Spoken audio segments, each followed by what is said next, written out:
some of the treatments. Like I mentioned before, the treatments are based on what risk group you're in. So that's kind of how we'll go through these treatments. In the low risk group, so that's the low grade urothelial carcinoma that's not very invasive, it's small, there's maybe just one tumor. Our recommendation is that we just watch you. So once you've had the tumor completely resected out and it is for sure a low risk classification, at 3 months after your surgery, we'll do another cystoscope in the office, make sure there's no more tumor, and again at 12 months. If you've been clear at that 12 months, then we'll just do a cystoscopy once a year for 5 years, and then after that, only if there's any concern of recurrence. So if there is a sign of recurrence and you get another TURBT, then we kind of start all over again with our timeline. So if at the 3-month one, you have a tumor and we resect it again, then you kind of start back over in the treatment paradigm, okay? So, excuse me. Next is the intermediate risk group. So that's the low grade, but larger, more invasive disease, or high grade, but not very invasive. After your TURBT, we recommend intravesical therapy. So that's essentially immunotherapy or chemotherapy that we put into your bladder. Most commonly, and our kind of preferred regimen is BCG, which we'll get into the details of that a little later in this talk. If you have intermediate disease, you will get a cystoscopy 3 times within that first year of your cancer diagnosis. So at the 3, 6, and 12-month mark.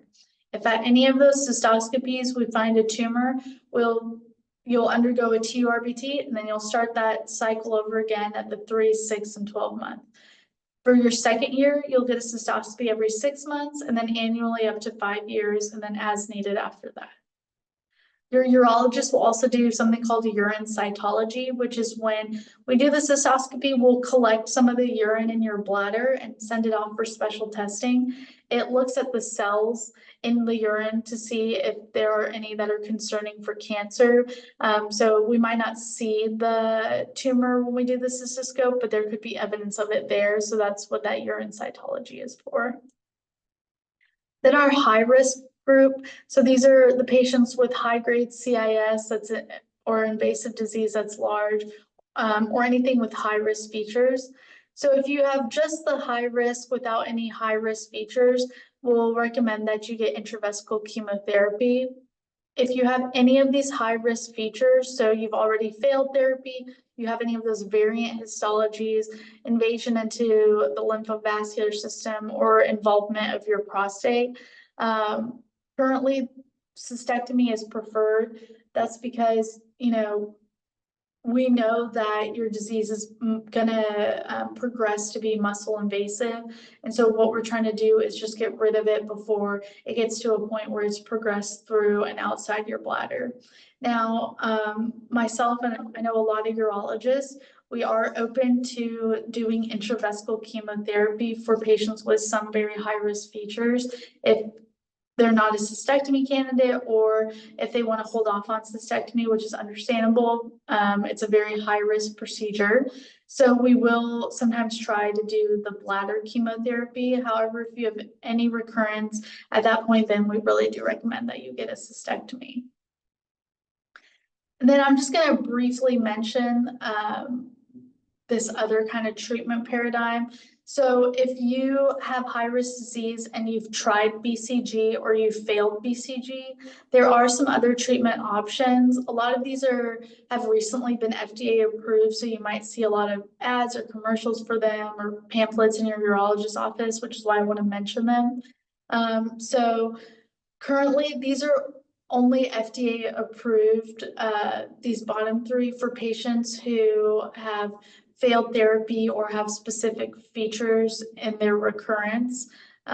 So they're pembrolizumab or Keytruda, which you might have seen a lot of commercials for, nadofaragene or NAI plus BCG. Again, these are not necessarily first-line therapies. They're for people who have failed initial therapy, but they are becoming more popular, and you might hear them talked about, which is why I wanted to mention them. For the high-risk group, as you can imagine, our follow-up is a little bit more aggressive. For the first 2 years after your initial resection, you'll get a cystoscopy every 3 months, and then every 6 months for 5 years, and then once a year up to 10 years. So on top of that, we'll also image your upper tract, so your kidney and your ureter, every 1 to 2 years to make sure that there's no disease up in your bladder or ureters. Okay, so intravesical chemotherapy. So as you can recall, for intermediate and high risk, this is kind of our first line option, is putting therapy into your bladder to treat the bladder cancer. Currently, the preferred regimen for intermediate and high risk patients is what we call BCG. So BCG is Bacillus calmate urine. It is a live attenuated strain of Mycobacterium bovis. So Mycobacterium is bacteria that can cause tuberculosis. This is an attenuated strain, so it's kind of like a vaccine. We put it in your bladder. They're not 100% sure how it works, but it's been hypothesized that it not only has a direct effect on killing the tumor cells, but it also stimulates the immune system to fight against the tumor cells by infecting the cancer cells, inducing an immune response, and then having anti-tumor effects. So when you get BCG, because it is a live attenuated strain that works by using the immune system, your urologist will usually check your urine to make sure you don't have an active infection before getting the therapy.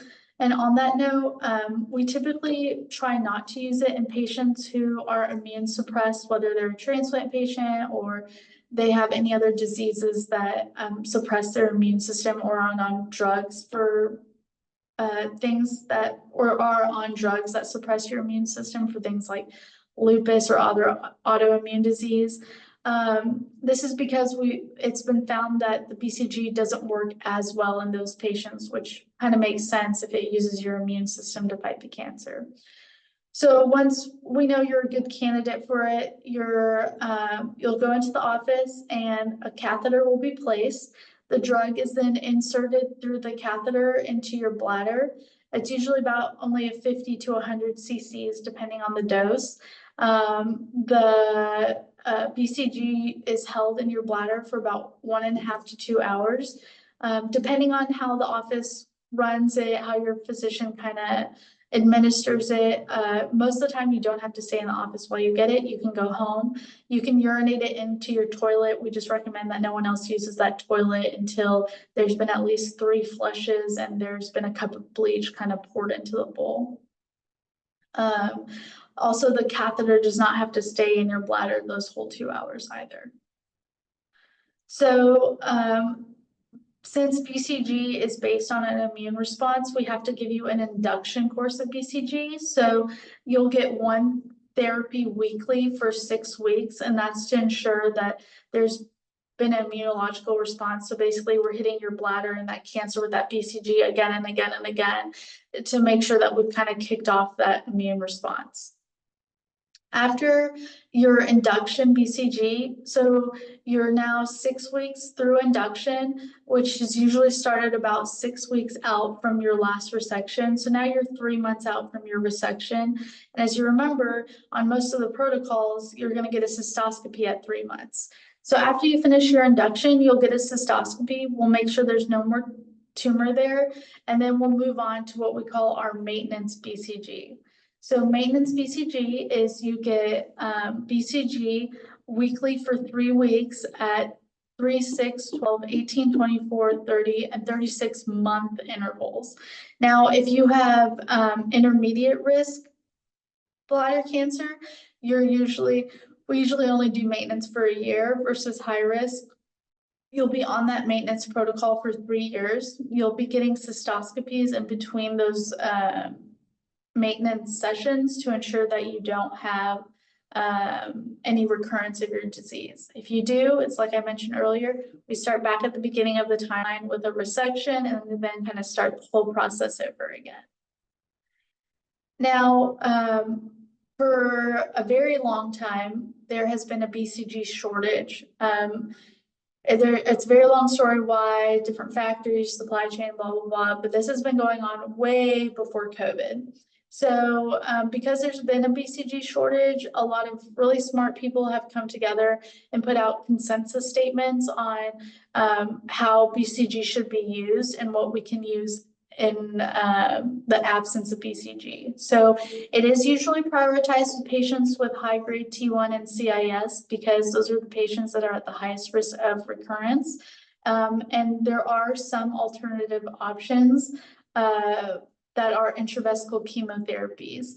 So gemcitabine and docetaxel, this is the one that I would say most contemporary urologists and urologic oncologists are using. It's currently the treatment of choice in the Bridge trial, which is a huge trial. It's actually a really well-designed trial that's going to compare gem-doce directly to BCG. And we haven't really had any trials that have compared any drug directly to BCG. So we're all very excited to see what the outcomes of that trial are.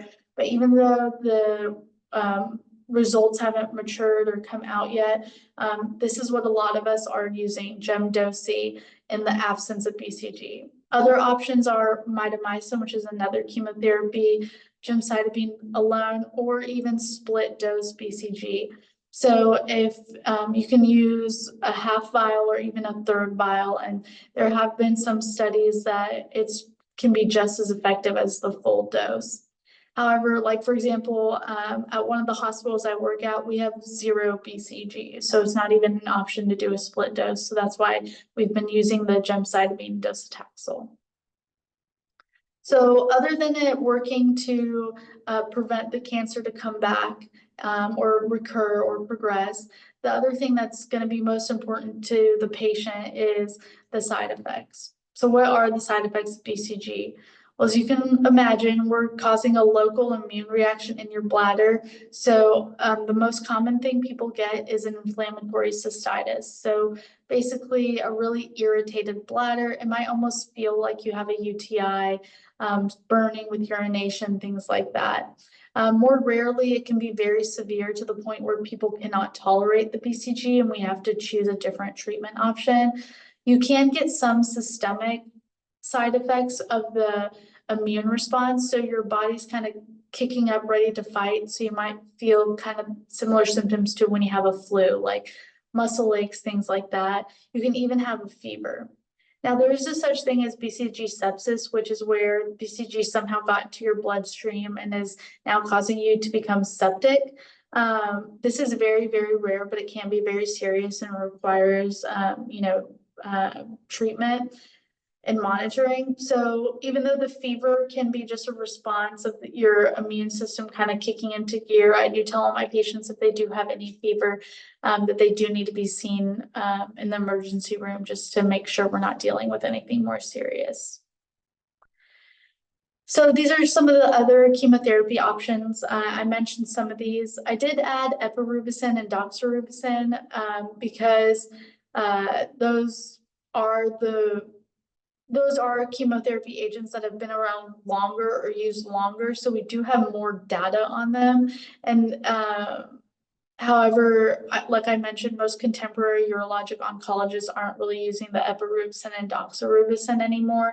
We're using gemcitabine and docetaxel. A lot of people still use mitomycin, and it is very good and very effective. However, mitomycin can have some very serious side effects, especially if you have a hole in your bladder from the tumor being resected. That's actually an absolute contraindication. If there's even the slightest concern that you might have a bladder perforation, we cannot use mitomycin because it can cause some severe reactions. Gemcitabine and docetaxel, they have similar local responses. So urgency, frequency are the most common ones. So basically bladder irritation. There can be some pain with urination and blood as well, or blood in the urine as well. So I think this is an important thing to think about as a urologist for our patients is how can we make this more tolerable? Because if you can't tolerate these therapies, then we have to talk about being more aggressive. And being more aggressive sometimes will mean having to remove your bladder or having to receive, more aggressive therapies, which we'd like to avoid. So I have a couple little tips and tricks that I've learned from all the, my amazing mentors who trained me. So for one, preventing skin contact. A lot of these might not be labeled as irritative to the skin. However, they are chemotherapeutic agents in the end. So I tell all my patients after they urinate it out to clean themselves very well. Make sure there's none left on their body anywhere, especially women in the vagina or on the labia. Make sure you wash your hands very, very well. For women especially, you can imagine because the urethra is kind of up behind our labia that it can become very irritative. So women who are good candidates for them, I recommend that they start a topical estrogen. This helps make that tissue a lot healthier, a lot more durable, especially because if you have bladder cancer, you probably already have some irritation with urinating, pain with intercourse, vaginal pain or dryness. So topical estrogen can really help with all of that. So if you think that this might be something you're interested in, I would definitely talk about getting on it with your urologist. Some other things, men, we counsel for you to avoid penetrative intercourse for about a week. For women, there's no good data on receptive intercourse, so most people recommend a week as well, but we don't really have good data on it. Some offices will take the catheter out in between your chemotherapy, so we'll put in, for example, the gemcitabine, take the catheter out and put another one in to put your docetaxel in. So if you don't want to sit there with the catheter, you don't have to. However, if you're nervous about being able to hold the chemotherapy in because you just don't think you can tolerate it, you think you're going to pee or leak out on yourself, then we can leave the catheter in. So based on your urologist office's protocols, you should talk to them about what can be done to make it so that you are able to keep the chemo as long as possible so it's most effective, but also stay comfortable. And then also, you can ask your doctor about taking a bladder spasm medication. So basically a medication that kind of calms your bladder down and it keeps it from reacting to the chemo being in there. You can take that before your appointment. And this can help a lot of patients tolerate the chemotherapy for a longer period of time, which is better for your treatment.